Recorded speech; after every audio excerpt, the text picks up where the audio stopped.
Don Andrea नाम है उसका, और वो स्पेन का सोल्जर है, ठीक। और उसे बेल्जार नाम के पुर्तगाल के एक मतलब सोल्जर या प्रिंस के द्वारा मार दिया जाता है। और जब इसकी मृत्यु होती है तो इसकी आत्मा जो है जाके अंडरवर्ल्ड में पहुंचती है, और वहाँ पे जाके ये वहाँ एक क्वीन है, मतलब वहाँ की अंडरवर्ल्ड की जो क्वीन है प्रॉस्पाइन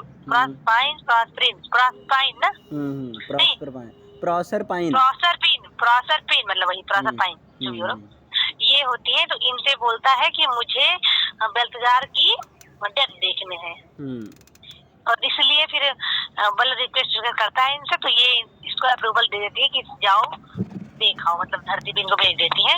लेकिन इनके साथ में एक स्पिरिट रिवेंज नाम का एक स्पिरिट अपना मतलब देख रेख करने के लिए भेज देती है।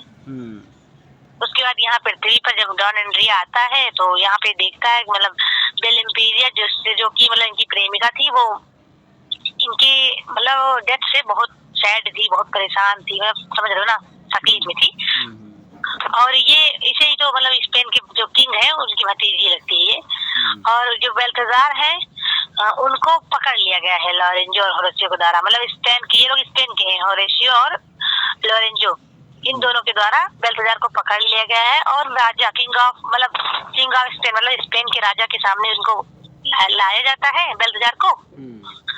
और फिर वहाँ पे वो दोनों लॉरेंजो और होरेशियो दोनों एक दूसरे से झगड़ा करने लगते हैं, क्योंकि वहाँ पे ऐसा रहता है कि रिवार्ड के लिए कहे रहते हैं कि जो भी लेकर आएगा बेल्तजार को उनको रिवार्ड दिया जाएगा, तो इसलिए दोनों लोग लड़ाई करने लगते हैं। फिर इसीलिए जो बेलेम्पीरिया है ये झगड़ा शांत करवाने के लिए होरेशियो से पूछती है मतलब कि ये बताओ डॉन एंड्रिया मारा कैसे गया। तो फिर ये जो है होरेशियो बताते हैं कि मेरा दोस्त मतलब इनका दोस्त रहता है एंड्रिया का दोस्त है होरेशियो। ये बोलता है मेरा दोस्त मतलब युद्ध में बहुत बहादुरी से लड़ा लेकिन फिर भी मारा गया है ना।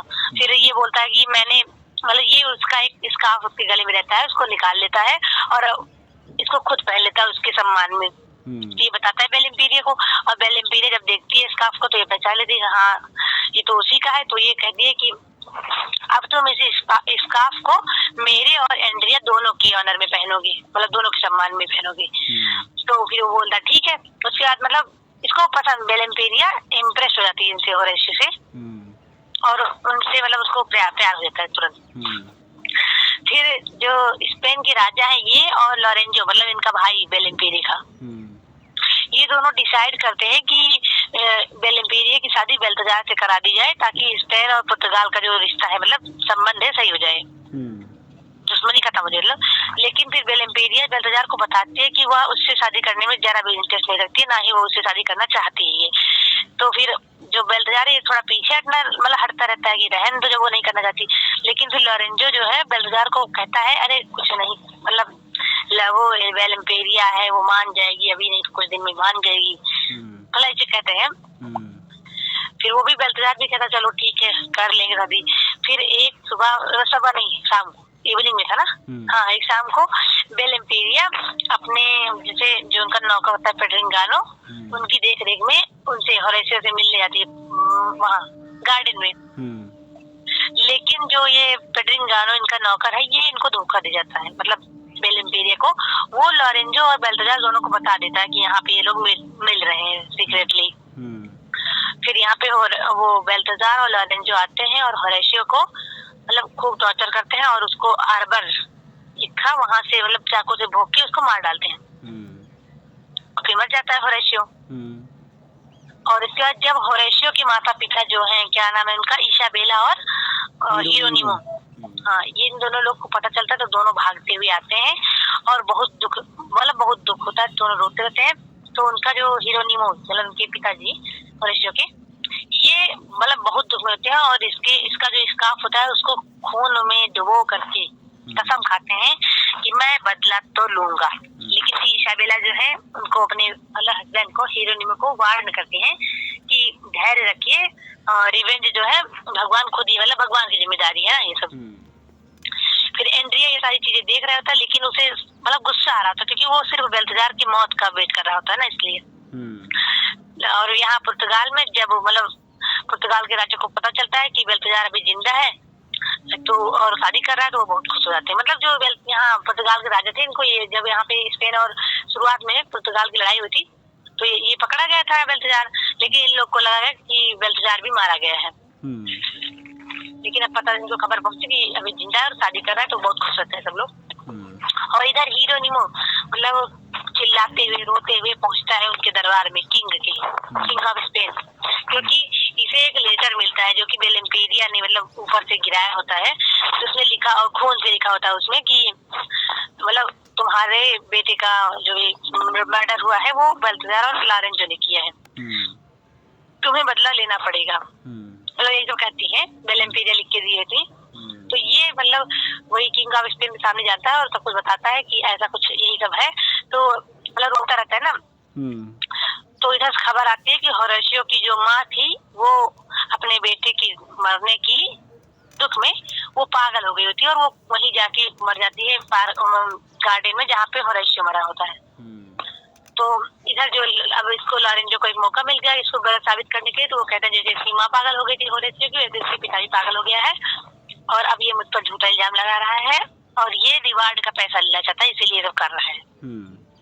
इसलिए अब इनको किंग जो स्पेन के किंग है इनको लगता है शायद सही बोल रहा है ये, तो ये इनको डिसमिस कर देते कि पूरा केस ही मतलब कहते हैं कि जानते हो ना, खत्म कर देते, कहते थे कुछ नहीं तुम झूठ बोलते, मतलब उसी को झूठ बोलते। फिर यहाँ पुर्तगाल के जो वायसराय हैं वो आते हैं इनकी बेल्तजार और बेलेम्पेरिया की शादी के लिए। और यहाँ पे जो स्पेन के राजा है ये इनको कहते हैं हीरोनिमो को। हीरोनिमो एक मतलब स्टेज परफॉर्मेंस करता रहता है ना सबको एंटरटेनमेंट के लिए, तो उससे कहते हैं कि मेरे यहाँ पे भी एक स्टेज परफॉर्मेंस करो, ठीक। तो ये बोलता है ठीक है मैं करने के लिए तो तैयार हूँ, लेकिन मुझे इसमें बेलेम्पेरिया और लॉरेंजो और बेल्तजार इन दोनों का साथ चाहिए। और उन दोनों को भी किसी तरह तीनों लोग को मतलब वो कन्विंस कर लेता है। और फिर सब लोग उस प्ले का एक्ट मतलब बन जाते हैं। फिर जब प्ले स्टार्ट होता है तो उसमें हीरोनिमो कहता है कि ये स्टोरी किसकी है, एक स्पेनिश नाइट और ब्यूटीफुल इटालियन वुमन की। और उसी प्ले के दौरान बेलेम्पेरिया जो है मतलब उसको बेल्तजार को मार देती है चाकू से और फिर खुद को भी मतलब वही चाकू मार लेती है, मतलब खुद की आत्मा खुद सुसाइड कर लेती है और उसको भी मार देती है। इधर हीरोनिमो सेम उसी तरह से लॉरेंजो को मार देता है और उसके बाद ऐसा कहता है कि ये डेथ मतलब सही है, रियल है, मतलब मैंने सच में मार दिया है। और भी भाग के दौड़ के जाता है ताकि खुद को फांसी लगा ले और मर जाए लटकने के लिए। लेकिन वहीं पे मतलब लटकने से पहले इसको सब लोग पकड़ लेते हैं, फिर इसे लेकर आ जाता है और यहाँ पे इससे सब पूछते टॉर्चर करते रहते हैं। मतलब ये इससे पूछा जाता है कि क्यों किया ये सब, लेकिन ये मतलब डर के मारे कि कहीं मुझे टॉर्चर न करे, ये अपना जी भी काट लेता है ताकि कोई इससे कुछ बताए ना। लेकिन फिर भी इसको एक पेन दिया जाता है कि सच बताया कि क्यों किया ये सब। लेकिन तब ये उसी पेन से जो वहाँ के कैस्टाइल थे मतलब बेलेम्पेरिया के फादर उनको भी मार देता है और खुद भी मर जाता है। इस तरह से एंड्रिया का घोस्ट जो है वो देखता है सब कुछ, बहुत खुश होता है, रिवेंज भी। और फिर दोनों चले जाते हैं अंडरवर्ल्ड और वहाँ पे इनकी मुलाकात होती है सबसे, मतलब बेलेम्पेरिया से, होरेशियो से, हीरोनिमो से, इसाबेला से, सब मर गए होते हैं, सबसे मिलता है। खत्म। चलिए, तो यहाँ अब डॉक्टर फॉस्टस भी एलिजाबेथन ट्रेजेडी है और इसको लिखा था क्रिस्टोफर मार्लो ने।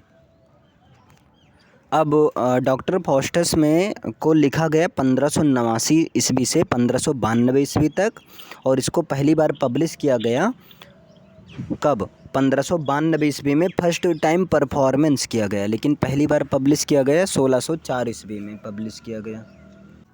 अब इसको पहली बार पब्लिश किया गया 1604 ईस्वी में डॉक्टर फॉस्टस को। तो डॉक्टर फॉस्टस ये जो ट्रेजेडी है और ये डॉक्टर फॉस्टस की ट्रेजेडी है। अब डॉक्टर फॉस्टस में क्या होता है कि जो डॉक्टर फॉस्टस थे ये बहुत ज़्यादा एक पढ़े लिखे थे, मतलब स्कॉलर हैं और इतने ज़्यादा ये पढ़े लिख लिए हैं कि इनको ये लगता है कि अब कुछ और सीखा जाए। तो ये जो है काला जादू सीखने का प्लान करते हैं, नेक्रोमेंसी सीखना चाहते हैं। और जब नेक्रोमेंसी सीखना चाहते हैं तो इसके लिए क्या करते हैं, अपने नौकर, इनके नौकर का नाम वैगनर है, अपने नौकर वैगनर से कहते हैं कि तुम जानते हो किसी मतलब ऐसे व्यक्ति को जानते हो जो काला जादू सिखाता है? तो उसका नौकर कहता है हाँ मालिक जानते हैं। तो उसका नौकर जो है 2 काला जादू सिखाने वाले व्यक्ति को लाता है। एक का नाम है वैगनर और दूसरे का कार्नेलियस और बेल्ट्स। ये बेल्ट्स और कार्नेलियस 2 मतलब आते हैं, इनको काला जादू सिखाने आते हैं। और फिर डॉक्टर फॉस्टस से बात करते हैं तो डॉक्टर फॉस्टस को वो दोनों कहते हैं कि आप तो बहुत जल्दी सीख जाओगे, आप तो बहुत पढ़े लिखे हो। तो डॉक्टर फॉस्टस भी उनके चंगुल में आ जाता है और डॉक्टर फॉस्टस अब सीखने लगते हैं। और इधर अब डॉक्टर फॉस्टस काला जादू सीखने लगते हैं कि इसी बीच में डॉक्टर फॉस्टस के 2 स्कॉलर फ्रेंड आते हैं, दोस्त आते हैं। और जब 2 स्कॉलर दोस्त आते हैं तो वैगनर उनसे बात करता है गेट पर और एकदम मतलब बहुत ज्ञानी मैन की तरह बात करता है। इसको एक तरह से फर्स्ट कॉमिक सीन भी माना गया है। बात करता है और उसे कहता है कि हमारे मालिक डॉक्टर फॉस्टस असली वाली विद्या सीख रहे हैं, काला जादू सीख रहे हैं, तुम जाओ यहाँ से। तो वो जो हैं चले जाते हैं उनके दोनों दोस्त और इधर ये काला जादू सीखते हैं। और सीखने के बाद में क्या होता है, रात में ये जो है ऐसे मतलब लाइन वाइन खींच कर फिर जैसे आह्वान करते हैं, इन्वोकेशन करते हैं। और जब इन्वोकेशन करते हैं तो एक डेविल जिसका नाम है मीफिस्टोफिलिस प्रकट होता है। अच्छा एक चीज़ और है, जब ये काला जादू सीखने का प्लान करते हैं तो इसी बीच में इनके पास 2 एंजल आते हैं, एक गुड एंजल और एक बैड एंजल। तो गुड एंजल कहती है कि तुम काला जादू जो है मत सीखो, अगर तुम्हें पढ़ना ही है तो स्क्रिप्चर्स पढ़ो, धार्मिक किताबों को पढ़ो। लेकिन बैड एंजल कहती है अबे सीखो, कोई दिक्कत नहीं, तुम सीख लोगे, तुम्हारे पास अनलिमिटेड पावर, नॉलेज, हर चीज़ प्राप्त हो जाएगा। तो अब क्या होता है, एक तरह से यहाँ गुड एंजल बैड एंजल मतलब इनके माइंड के 2 कॉन्सेप्ट को दिखाया गया है। जैसे कोई भी काम आदमी करता है 2 तरह का होता है, एक करूं या ना करूं, तो ये चीज़ होता है। तो लेकिन डॉक्टर फॉस्टस के ऊपर जो है बैड एंजल की बात का हावी हो जाता है, मतलब बैड एंजल की बात जो है इनके ऊपर हावी हो जाता है और ये काला जादू सीखने लगते हैं। अब ये इधर इन्वोकेशन करते हैं, मीफिस्टोफिलस आता है। और जब मीफिस्टोफिलिस आता है डेविल में तो मीफिस्टोफिलिस बहुत गंदी शेप में आता है। तो ये डॉक्टर फॉस्टस कहते हैं जाओ और पहले कोई अच्छी सी शेप लेकर आओ, उसके बाद मैं बात करूँगा। तो वो जाता है और फिर अच्छी सी शेप लेकर आता है। और जब अच्छी सी शेप लेकर आता है तो डॉक्टर फॉस्टस एकदम खुशी से झूमने लगते हैं कि डेविल्स मेरा कहना मान रहा है, ये मेरा गुलाम है, ये है। तो वो कहते हैं कि हाँ चलो तुम बताओ अपने बारे में, तुम मेरा कहना मान रहे हो, तुम मेरे कहने। तो मीफिस्टोफिलिस कहता है कि मैं तुम्हारे कहने पर नहीं आया हूँ। तो डॉक्टर फॉस्टस कहता है फिर क्या तुम मेरे जादू पर आए हो? वो कहता नहीं, मैं तुम्हारे जादू से नहीं आया हूँ। फिर वो डॉक्टर फॉस्टस कहता है तो कैसे आए हो? तो मीफिस्टोफिलिस बताता है कि मैं डेविल्स हूँ और मैं कहीं भी आ जा सकता हूँ। अगर कोई भी जो भगवान का नाम ना ले, अगर डेविल्स का नाम लेता तो मैं वहाँ पर जा सकता हूँ। तो वो बताते हैं कि ये बताओ तुम फिर कहना किसका मानते हो? तो ये मीफिस्टोफिलिस कहता है कि मैं जो है लूसीफर का कहना मानता हूँ। लूसीफर जो कि एक तरह से डेविल का हेड है ना, डेविल का हेड है और लीडर है, डेविल में सारे डेविल्स का लीडर है। तो वो उसका कहना मानता है। तो डॉक्टर फॉस्टस कहते हैं जाओ अपने मालिक से कहो, लूसीफर को कहो कि मैं उनको एक ऑफ़र दे रहा हूँ, अगर वो मुझे 24 साल के लिए अनलिमिटेड पावर और नॉलेज देते हैं तो मैं उनको 24 साल के बाद अपनी सोल दूंगा। और इस पर मीफिस्टोफिलिस जाता है और लूसीफर को बताता है कि डॉक्टर फॉस्टस ऐसा ऐसा कह रहे हैं। तो लूसीफर कहता है ठीक है।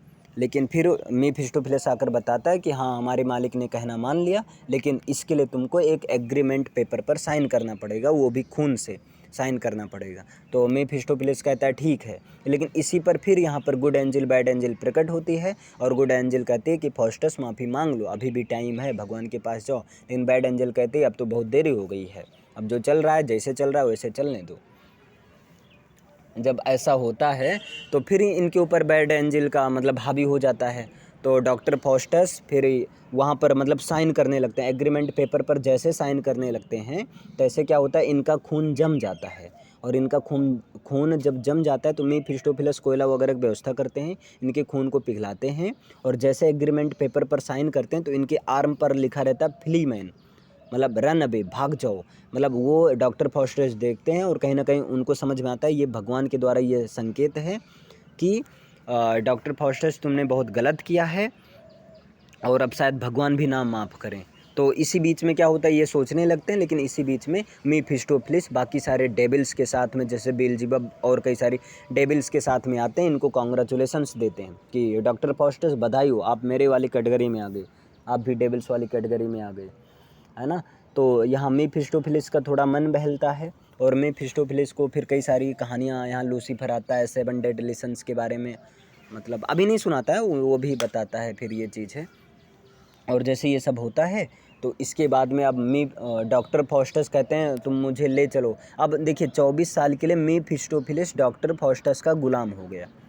अब जब गुलाम हो गया तो मीफिस्टोफिलिस डॉक्टर फॉस्टस को घुमाने के लिए, मतलब यूरोप में घुमाने के लिए ले जाता है अपने रथ में बैठाकर। और जब यूरोप में घुमाने के लिए ले जाता है तो सबसे पहले ये जो है मतलब यहाँ पर पोप में पहुँचता है, और पोप में एक ब्रूनो नाम का आदमी है, उसको पोप में मतलब ले जाता है, और डॉक्टर फॉस्टस को अपने जादू से जो है डॉक्टर फॉस्टस पोप को अपने जादू से परेशान करता है। और ये जो पोप है ये एक्चुअली जो है वहाँ जैसे जो एम्परर हैं उनका एक तरह से एनिमी होता है। तो अब इस पर एनिमी बहुत खुश होते हैं, और एम्परर बहुत खुश होते हैं, और एम्परर डॉक्टर फॉस्टस को बुलाते हैं कि आप मेरे राज्य में आओ। और इससे क्या हो, हाँ इसी बीच में एक और कहानी होती है। इसी बीच में डॉक्टर फॉस्टस को एक हॉर्सर मिलता है, वो उनका घोड़ा खरीदता है। डॉक्टर फॉस्टस अपना घोड़ा बेचता है और तुरंत कहता है कि इस घोड़े को पानी में लेकर मत जाना, लेकिन हॉर्सर उस घोड़े को पानी में लेकर जाता है और घोड़ा जो है डूब जाता है पूरा, मतलब एक पुआल टाइप मिलता है। तो डॉक्टर फॉस्टस आकर कहने लगता है, डॉक्टर फॉस्टस बोलते हैं मैंने मना किया था लेकिन तुम नहीं माने। हाँ इसी बीच में क्या होता है, एक कैरेक्टर है रॉबिन, है ना, रॉबिन और रॉल्फ, ये दोनों मिलकर डॉक्टर फॉस्टस की काले जादू की किताब को चुरा लिए थे और उसको पढ़कर काला जादू करने लगे। और जैसे काला जादू करने लगे तो उनके सामने मीफिस्टोफिलिस प्रकट होता है, और मीफिस्टोफिलिस गुस्से से कहता है अगर तुम दोनों ने मुझे दोबारा बुलाया तो मैं तुम्हें श्राप दे दूँगा। और इससे क्या होता है, मतलब ये रॉल्फ और रॉबिन मतलब ऐसा कभी नहीं करते हैं, वो उसे कभी नहीं बुलाते हैं क्योंकि वो डर जाते हैं। अब इधर जो है मीफिस्टोफिलिस डॉक्टर फॉस्टस को एम्परर के पास ले जाता है, और जब एम्परर के पास ले जाता है तो एम्परर में कुछ नाइट थे, जैसे 1-2 नाइट थे, वो डॉक्टर फॉस्टस से जलते थे। वो उनका मानना ये था कि डॉक्टर फॉस्टस ने ये जो कुछ भी सीखा ये सब काले जादू मतलब जादू टोना की मदद से सीखा है, ये गलत है। तो इसे डॉक्टर फॉस्टस गुस्सा हो जाता है और वो मतलब नाइट जो है दरबार से चला जाता है, सभा से चला जाता है। अब डॉक्टर फॉस्टस फिर एम्परर से कहते हैं उस नाइट को बुलाओ तो सही। तो वो नाइट आता है, जब नाइट आता है तो उसके मतलब सिर पर जो है सींग लगा हुआ था, और ये 4th कॉमिक सीन यहाँ पर होती है, उसके सिर पर सींग लगा हुआ था। और जब उसके सिर पर सींग लगा हुआ था तो एम्परर फिर कहते हैं, एम्परर के कहने पर जो है डॉक्टर फॉस्टस उसके सिर पर से सींग को हटा देता है। अब क्या होता है, डॉक्टर फॉस्टस इस तरह से यूरोप में जर्नी हुई, डॉक्टर फॉस्टस काफ़ी पॉपुलर होते चले जा रहे हैं। इसी बीच में डॉक्टर फॉस्टस को ड्यूक ऑफ बेनहॉल्ट बुलाते हैं, मतलब बेनहॉल्ट के ड्यूक बुलाते हैं। और तो ये जाते हैं वहाँ पर, बेनहॉल्ट में जाते हैं, और फिर वहाँ पर जब पहुँचते हैं तो मतलब ये इनकी तो ऐसे प्रशंसा फैली गई थी पूरे वर्ल्ड में। और जब वहाँ पहुँचते हैं तो वहाँ की जो डचेज थी, डचेज कहती हैं कि मुझे अंगूर खाना है, मतलब सर्दियों के मौसम में मुझे अंगूर खाना है। तो डॉक्टर फॉस्टस कहते हैं ठीक है महारानी साहिबा, मैं तुम्हें अंगूर खिलाऊंगा। तो ये अपने जादू से जो अंगूर को मंगाते हैं, और डचेज और ड्यूक जो है अंगूर खाते हैं, अंगूर भी खाने में अच्छे थे। अब इससे जो है ड्यूक बड़ा आश्चर्य के साथ पूछते हैं तुम सर्दियों के मौसम में अंगूर कहाँ से आ गया। तो कहते हैं ठीक है, मतलब महारानी साहिबा या महाराज यहाँ पर सर्दियों का मौसम है लेकिन संसार के बाकी कोने में तो सर्दी नहीं है, तो वहाँ से मैंने मंगवाया था। तो इस तरह से बहुत प्रसन्न होते हैं, इनको बहुत ज़्यादा जैसे थोड़ा इनाम उनाम देते हैं, और फिर इधर जो है अपनी जर्नी करते हैं, फिर वापस आते हैं। जब वापस आते हैं तो इनके कुछ स्कॉलर दोस्त इनके पास आते हैं। स्कॉलर दोस्त कहते हैं कि डॉक्टर फॉस्टस एक काम करो, तुम मोस्ट ब्यूटीफुल वुमेन मतलब उनको मंगवाओ, हेलन को मंगवाओ। तो हेलन को ये कहते हैं मीफिस्टोस मतलब हेलन को मंगवाते हैं, हेलन भी आती है। तो हेलन आती, इसी बीच में क्या होता है, यहाँ पर एक आता है ओल्ड मैन इनको समझाता है कि डॉक्टर फॉस्टस अभी भी टाइम है, माफ़ी मांग लो, जाओ भगवान के पास जाओ। और डॉक्टर फॉस्टस के दिमाग में थोड़ा सी ये बात बस भी जाती है, वो भी सोचते हैं हाँ यार माफ़ी मांग लेनी चाहिए। लेकिन जैसे ये सोचते हैं तैसे तुरंत जो है वो प्रकट होते हैं, लूसीफर प्रकट होते हैं। और लूसीफर कहते हैं कि बेवफा, दोस्त, दुष्ट, है ना, देशद्रोही, मतलब ऐसे कुछ कहते हैं। और उसके बाद कहते हैं कि तुम मेरे साथ गद्दार